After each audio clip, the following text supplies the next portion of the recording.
107.8 radio नजरिया आवाज हमारी से मैं हूँ आपकी दोस्त डिम्पल। जैसा कि हमने पिछले कार्यक्रम में रेडियो नजरिया के द्वारा चलाए जा रहे सिटी तंत्र कार्यक्रम के कुछ फेलो से बात की, उन फेलो के निजी जीवन के बारे में हमने जाना, उनके क्या सपने थे, उनके जीवन में क्या परेशानी आई, इन सब के बारे में हमने जाना और वो किस तरह से रेडियो नजरिया के साथ जुड़े, उनके जीवन में क्या बदलाव आया, वो सारी बातें हमने जानी। तो आज के इस कार्यक्रम में हम बात करेंगे ऐसी ही दबंग महिलाओं के बारे में जिन्होंने कुछ ऐसा काम किया है जिसके बारे में आप सुनकर ताज्जुब करेंगे। तो वो काम है, अरे इतनी आसानी से थोड़ी आप लोगों को बताऊंगी, उससे पहले करना होगा थोड़ा सी वेट। मैं यूं गई और यूं आई। सुनते रहिए रेडियो नजरिया 107.8 आवाज हमारी पर। मैं हूँ आपकी दोस्त डिम्पल।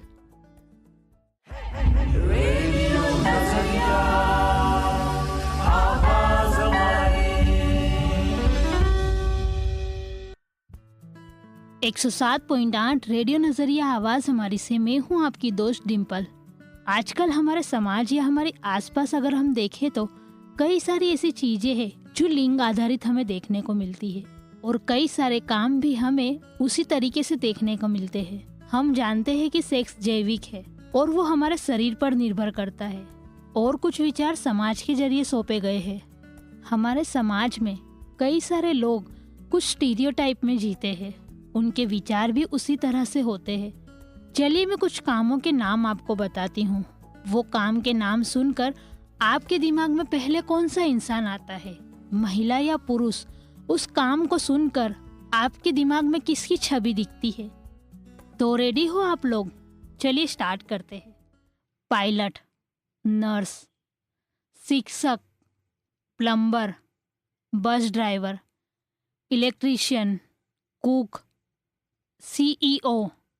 सच बताइए, ये सारे सवालों के जवाब आपने एकदम आसानी से दे दिए होंगे क्योंकि हमारे समाज में ये सारी चीज़ें और ये सारे काम पहले से ही डिवाइडेड है। हम हमारी नई पीढ़ी को भी यही सिखा रहे हैं, लेकिन कुछ सवालों के जवाब हमें खुद सोचने होंगे। क्या हमारी नई पीढ़ी को भी हमें ये सारी चीज़ें सिखानी है या इसे बदलाव करना है? और बदलाव की शुरुआत हमें हमारे घर से करनी होगी। उसके बारे में आगे बात करेंगे, लेकिन आइए जानते हैं कुछ लोगों से उनके अनुभव के बारे में। મહિલાઓના 3 કામ કે મહિલાઓ ઘર પણ સંભાળે છે, જોબ પણ કરે છે અને બાળકો પણ સંભાળે છે। પુરુષો જોબ પણ કરી લે, ઘરની જવાબદારી બી સંભાળી લે, પછી મહિલાઓને કામમાં હેલ્પ પણ કરી દે। 3 ऐसे काम की मैं बात करूं जो महिलाएं करती है तो बहुत ही नॉर्मल है वो। जैसे कि महिलाएं घर संभालती है, आजकल की महिलाएं काफ़ी आगे बढ़ी है तो महिलाएं बाहर का काम भी करती है, जैसे कि ऑफिस जाना वगैरह, अपना घर संभालती है, बच्चों को भी संभालती है। और 3 ऐसे काम जो आदमी करते हैं तो मुझे तो नहीं लगता वो घर के काम करते होंगे, लेकिन मेरे पड़ोस में एक भैया रहते, वो सारे घर के काम करते। तो मैंने पूछा आप क्यों काम करते हो, तो बोले बस अभी शादी नहीं हुई तब तक कर लूँ, क्या पता फिर मौका मिले या नहीं। तो ऐसे भी कई आदमी होते हैं जो घर का भी काम करते, बाहर का तो करते ही है और जवाबदारियाँ होती है जो ज़्यादातर घर के खर्चे देखना, बच्चों बीवियों के लिए सामान लाना, तो वो सब आदमी करते हैं। घर काम करे मैं હવે તો નોકરી બૈરાય બી કરે છે, જેન્ટ્સ કરે તો બૈરાય બી નોકરી કરે અને ઘરે સંભાળે છે, છોકરા સંભાળે, 3 કામ બૈરા કરે। પુરુષો તો બહારનું જ કામ કરે, કોઈ સારા હોય તો ઘરે મદદ કરાવે ને કે કોઈ નથી કરાવતા। 107.8 रेडियो नजरिया आवाज हमारी से मैं हूँ आपकी दोस्त डिम्पल। आप जब किसी भी महिला टैक्सी या बस ड्राइवर को देखते हो तो क्या सवाल आता है, और कई बार ये भी होता है कि ये काम महिला क्यों कर रही है, ठीक से करेगी या नहीं। अगर आप उस बस या टैक्सी में बैठे हो तो आपको कई बार डर भी लगता है कि कहीं एक्सीडेंट ना हो जाए या गाड़ी कहीं ना ठुक जाए। कई सारे सवाल आते हैं या नहीं? बिल्कुल सही, डरिए नहीं। आज इन्हीं महिलाओं की टैक्सी में बैठकर मैं स्टूडियो तक आई हूँ और बहुत अच्छे से ड्राइव करती है ये महिलाएं। तो आज ऐसी ही दबंग महिला से मिलने वाले हैं हम जानते हैं उनके बारे में थोड़ी ही देर में। सुनते रहिए रेडियो नजरिया 107.8 आवाज हमारी। रेडियो नजरिया आवाज हमारी।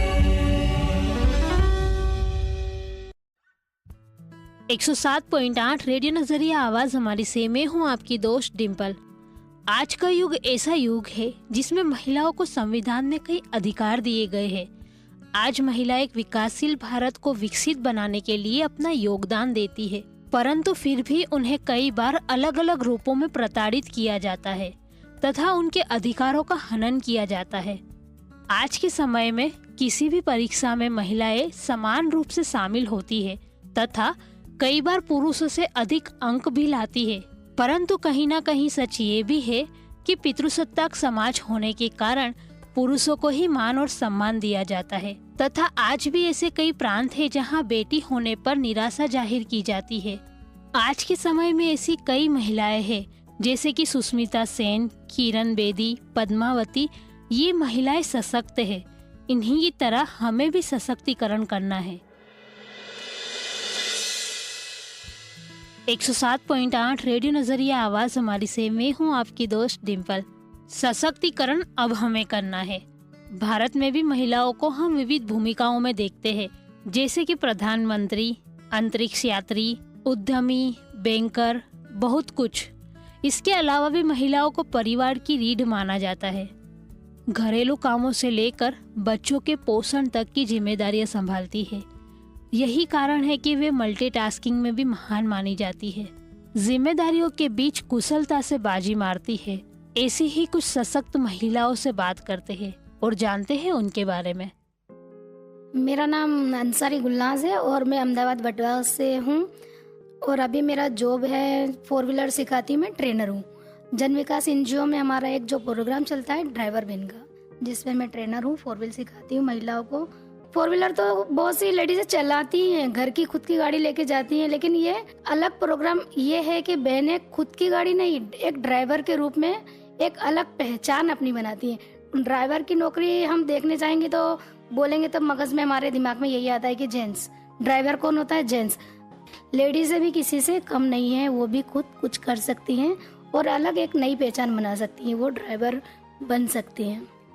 तो गुलनाज बेन, ड्राइवर बेन में जुड़ने से पहले आपकी पर्सनल लाइफ के बारे में थोड़ा बताइए।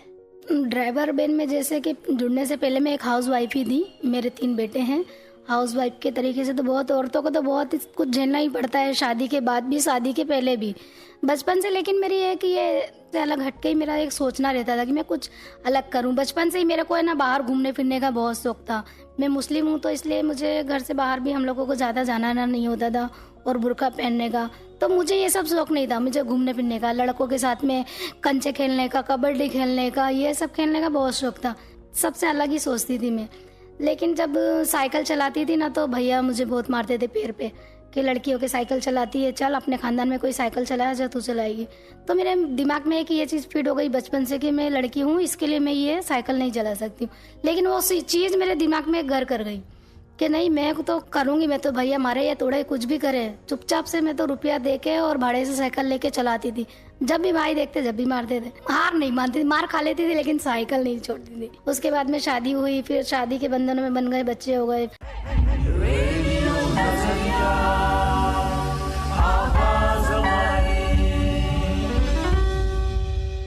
मैंने ऐसा सोचा कि सीखना है, खाली सीख लेना है, मुझे गाड़ी चलानी है। जैसे कि बचपन में दिमाग में ये था कि साइकिल चलानी है, अभी ये दिमाग में है गाड़ी का सुना तो गाड़ी चलानी है। 4 व्हील का, वो 4 व्हील का प्रोग्राम है, तो उसके लिए बताया गया था कि जयपुर जाना पड़ेगा 6 महीने के लिए। जयपुर तो बहुत लंबा समय होता है, 6 महीने के लिए सोना, और नाम तो रजिस्टर बिना पूछे ही किसी से भी करवा दिया, घर वालों से किसी से भी नहीं पूछा। लेकिन घर जाके जब बताया मैंने अपने हस्बैंड को तो बहुत डांट पड़ी। तो अपनी मर्जी की मालिक है, जो तेरा दिल में आएगा वो करेगी। फिर मैं बहुत नर्वस हो गई, बहुत चिल्ला चोट, बोले आज के बाद जाना नहीं, ये सब मीटिंगों में फालतू होती है, ये सब लेडीज़ों को बिगाड़ने के हैं तौर तरीके। इस तरह से फिर चुप हो गई। फिर दूसरे तीसरे दिन पे फिर फ़ोन आया कि आपने रजिस्टर करवाया था तो आपका नाम सिलेक्ट हो गया है, तो आपको जयपुर जाना पड़ेगा। तो मैं तो बहुत खुशी के मारे, मेरे को तो फूले नहीं समझ। चलो मेरा बचपन का एक सपना था जो मैं अलग करना चाहती थी, मुझे 4 व्हील चलानी है। तो हस्बैंड को बताया कि मेरा नाम सिलेक्ट हो गया, मैंने लिखवाया तो बहुत 3-4 दिन तो सलंग लड़ाइयाँ बहुत हुई कि तू जाएगी तो मैं तो बच्चे कौन संभालेगा, घर कौन संभालेगा, या तो काम कर, नौकरी कर, चले जा, या तो मेरे को छोड़ दे, तलाक दे दूंगा मैं तेरे को, यहाँ तक की बात हो गई थी। फिर ससुराल वालों से बहुत सुनने मिला कि तेरी बीवी को बहुत आज़ादी दे दी ना, आज देख सर पे नाच रही है, ऐसा होता है औरतों को बाहर नहीं निकलने देने का। तो सब बहुत रोने लग गई, खाना नहीं खाया 2-3 दिन तक के, नहीं मेरे को तो करना है। सोचा कि इस बार तो जिद करके देखूं, हार नहीं मानूं, शायद कामयाबी मिले। और मुझे फिर कामयाबी मिली भी। हस्बैंड के दिल में थोड़ा तरस आया कि 6 महीने का कोर्स इतना लंबा है, कहाँ करेगी, आने ही वाली है वैसे भी, लेकिन मैंने हिम्मत करके चली गई। 6 महीने का कोर्स वहाँ पे बहुत मुश्किलों से पूरा करा। 6 महीने के कोर्स में मुझे हर जो त्यौहार होते थे, दिवाली है, ईद है, इसमें मैं वहाँ से जयपुर से यहाँ आने देते थे घर, छुट्टी पे छुट्टी देते थे 2-3 दिन की। तो जब मैं यहाँ आती थी तो मोहल्ले वाले मुझे ऐसी गिरी निगाह से देखते थे, जिसलिए सब मेरे हस्बैंड को भड़काने लग गए, मुझे ऐसा गंदा गंदा सब बोले। सब मेरे मायके वालों ने तो मेरे से रिश्ता तोड़ दिया था। मम्मी तो बात ही नहीं करती थी कि हमारे ख़ानदान में किसी ने 4 व्हील नहीं चलाई है, ये अपना परिवार छोड़ के बोले। मेरे भाई, मेरी मम्मी, ये लोग सब भी मुझे गलत कहने लग गए। फिर जब मैं वहाँ से गाड़ी सीख के आई, उसके 1 महीने बाद मुझे नौकरी मिली यहाँ पे जुआपुरा में, गैसपुर में मैं नौकरी करी। जब गाड़ी लेके आई तो सबकी आंखें फटे रह गए, सबका मुंह बंद। और जब पहली पेमेंट उठाई मैंने, मेरे हस्बैंड को दिया, उन्होंने अपने रिक्शे का हफ्ता भरा मेरी पेमेंट से और घर का सौदा सामान भराया। मेरे हस्बैंड भी खुश। घर वाले, मम्मी लोग तो फिर भी बात नहीं करे 1 साल तक के। उनको ये जलन के ये घर से बाहर निकल के आज़ाद हो गई है, ऐसा वैसा, गाड़ी चलाई नहीं है। तो भी यही सोचती उनकी कि गाड़ी नहीं चलाना चाहिए, लेडीज़ है इसके लिए गाड़ी नहीं चलाना चाहिए। फिर एक्सेप्ट धीरे धीरे ने सब ने करने लग गए। फिर मेरे न्यूज़पेपर में मेरा फ़ोटो आने लग गया कि अहमदाबाद की फर्स्ट महिला ड्राइवर ये काम कर रही है, ऐसा। तो सबको फिर गर्व महसूस होने लगे कि नहीं मेरी बेटी है। और फिर मेरे भैया लोग अपनी बेटी को बोले कि देख फुप्पू की जैसी बनना, फिर ऐसा बोलने लग गए अपनी बेटियों को। मेरे नाम से मेरे बच्चों को, मेरे हस्बैंड को पहचानने लगे। नहीं बोले वो गुलनाज का आदमी, वो गुलनाज के बच्चे। मेरे नाम से मैंने मेरी पहचान एक नहीं बनाई। मेरे को लोगों ने मेरे ऊपर जो मेरे चरित्र पे जो इल्ज़ाम लगाया था, कलंक लगाया था, वो मेरे को देखने के बाद में उनके आंखों से खुद वो पर्दा हट गया। तो ऐसा लगा मैंने गंगा नहा लिया और मेरे सर से वो मटका भरा पानी नीचे उतर गया। भी मैंने खुद उनको ये सच्चाई का आईना दिखाया कि मैं ये गलत नहीं हूँ, मैं जो हूँ वही हूँ, मैं गलत नहीं हूँ, मैंने गलत किया ही नहीं है कभी। तो गुलनाज जी, आप अपने सपने के बारे में बताइए। मेरा ड्रीम ये है कि आगे जाके मैं अपना खुद का एक ड्राइविंग स्कूल खोलूं और उसमें भी मैं लेडीज़ों को ही सिखाऊं, लेडीज़ों के लिए ही काम करूं। अगर मैं जुड़ी हूं इसमें, मैं काम कर रही हूं, तो मेरी वजह से कितनी बहनें बाहर निकली। आज कम से कम 50-100 बहनें मेरे पीछे हैं। अगर मैं नहीं निकलती तो वो बहनों को पता ही नहीं चलता ये चीज़ क्या है। तो मैं ये सर्कल जो है ये तोड़ना नहीं चाहती हूँ, इसको ये सर्कल आगे बढ़ाते ही रहना चाहती हूँ। इस चीज़ को मैं कभी बंद नहीं करना चाहती हूँ। मैं नहीं हूँ तो भी मेरी जगह कोई दूसरी गुलनाज का नहीं होनी चाहिए। मेरा सपना ऐसा है कि मेरी तरफ से एक मैसेज ये देना चाहूँगी खास तौर लेडीज़ों के लिए कि लेडीज़ बहुत कमज़ोर समझती है अपने आप को जो घर में रहती हैं। बाहर निकलो, अपने आप को पहचानो, एक नई पहचान बनाओ। बाहर निकलने से ही हम भले ये मत सोचो कि हम कम पढ़े लिखे हैं, मैं भी कम पढ़ी लिखी हूँ, मैं 7 पास हूँ, लेकिन मैं आज सब कुछ कर लेती हूँ। मेरे को कोई मैं खड़ी हो जाऊँ महफिल में या स्टेज पे, मुझे कोई नहीं कहेगा कि मैं पढ़ी लिखी नहीं हूँ। बाहर निकलें, अपने आप को पहचानें, और जब तक बाहर नहीं निकलेंगे आप कुछ भी हासिल नहीं हो सकता है। घर बैठे तो हमको कोई कुछ नहीं देने वाला है। जब तक कि हम 2 कदम आगे नहीं बढ़ाएंगे, सामने वाला हमारे पास 2 कदम नहीं लाएगा। 107.8 रेडियो नजरिया आवाज़ हमारी से में हूँ आपकी दोस्त डिम्पल। हमारे समाज की कुछ ये ऐसे काम है जो महिलाएं करती है।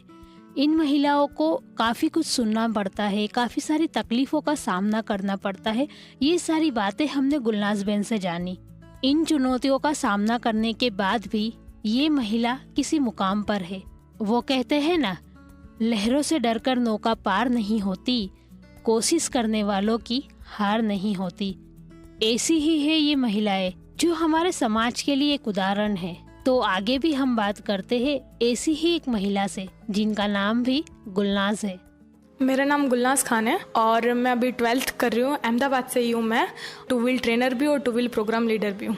कि मेरी मम्मी गुजर गए थे तो 4 भाई थे, तो वो कुछ पापा को रखते नहीं थे, तो वो हम सेपरेट थे, मतलब अलग रहते थे 4 भाई। तो मैं और मेरे पापा साथ में रहते थे, और पापा एंड तक के मतलब इतना कर नहीं पाएंगे कि लाइक एजेड है वो, तो इतना सारा भी कर नहीं पाएंगे। तो मैं सोची कि मैं कुछ सपोर्ट करूँ पापा को। तो पापा ने मेरा एडमिशन यहाँ ड्राइवर में करवाया, और उसके बाद उन्हीं के सपोर्ट से मैंने यहाँ पे ड्राइविंग सीखी, और उसके बाद मैं जॉब पे लगी एक कैब सर्विस में, प्राइवेट कैब सर्विस में। फिर वहाँ से जॉब की वहाँ पे 3-4 महीने की। फिर उसके बाद यहाँ पे आई मैं जन विकास में, और यहाँ पे अभी 2 व्हील प्रोग्राम लीडर हूँ और 2 व्हील ट्रेनर हूँ। तो गुलनाज जी, आप हमारे श्रोताओं को बताइए कि आपके परिवार वाले लोग आपको सपोर्ट करते हैं या नहीं? एक तरह से पापा तो बहुत सपोर्टिव है, लेकिन फिर भी भाई लोग का जब स्टार्टिंग मेरी जॉब लगी थी तो 1-2 बार उन लोग का मैसेज आया था पापा पे कि जब वो सेपरेट रहते उसके बाद भी उनको इंटरफियर करना था, इसलिए उनका मैसेज आया था कि नहीं करना है जॉब, यहाँ पे क्यों कर रही है, क्या करने की ज़रूरत है, तुम नहीं कमा सकते। मतलब पापा को उन लोग बोलते थे कि तुम नहीं कमा सकते थे, मतलब तुम उसको खिला नहीं सकते हो। और उसके बाद भी अभी कहीं ना कहीं कुछ ना कुछ बात होती है तो पापा पे ऐसा इल्ज़ाम लगाया जाता है कि लड़की का बैठ के खा रहे हैं, इस तरह से बोलते हैं। उन लोग कभी भी कुछ भी मैटर होती है, कुछ भी बात करते तो उस तरह से उनके टोंट होते कि बैठ के खा रहे हो तुम, लड़की का शर्म नहीं आ रही, बोले बुढ़ापे में बैठ के खाओगे। तो अब जब खुद ही छोड़ के गए तो मैं क्या कर सकती हूँ उसमें। तो मैंने सोचा कि मैं कुछ पापा को आगे सपोर्ट कर दूँ। तो उसमें ही काफ़ी लड़कियों को दिक्कत आती रहती है कि कोई देख रहा है तो वो अनकम्फर्टेबल हो जाती है, कोई अगर कुछ जज कर रहा है तो वो अनकम्फर्टेबल हो जाती है। तो ये बहुत ही अच्छी बात है, आपने इतनी कम उम्र में इतना सब कुछ हासिल किया है। तो आप हमारे श्रोताओं को क्या मैसेज देना चाहते हैं? उन्हें बस इतना मैसेज है कि कुछ भी करो लेकिन डीमोटिवेट मत हो। कुछ भी अगर कोई भी कुछ बोलता है इग्नोर करो, जो लगता है तुमको कि जज कर रहा है करने दो, उनके जज करने से कुछ नहीं होने का है। जो तुम्हें करना है तुम कर ही सकोगे। और जेंडर इक्वलिटी रखनी चाहिए सबको के बहुत ज़्यादा लोग मानते हैं कि लड़कियां कुकिंग कर सकती है, लड़कियां यही कर सकती है, सिर्फ लड़कों के लिए स्पेसिफिक काम बना दिए जाते हैं, लेकिन काम सारे सबके लिए इक्वल होते हैं। लाइक ड्राइविंग हो, वो गैरेज का रिपेयरिंग काम हो, या वो कुछ भी हो, अगर कोई भी काम में सबको रिस्पेक्ट से करो, और एक दूसरे की रिस्पेक्ट भी रखनी चाहिए वो कामों में, कि अगर वो कर रही है तो ज़रूरी नहीं कि वो लड़के जैसी है, वो लड़की ही होके कर रही है वो काम। तो इस तरह से इक्वलिटी रखें और ज़्यादातर अच्छे से एक दूसरे को रिस्पेक्ट दें। Thank you. रेडियो नजरिया आवाज हमारी।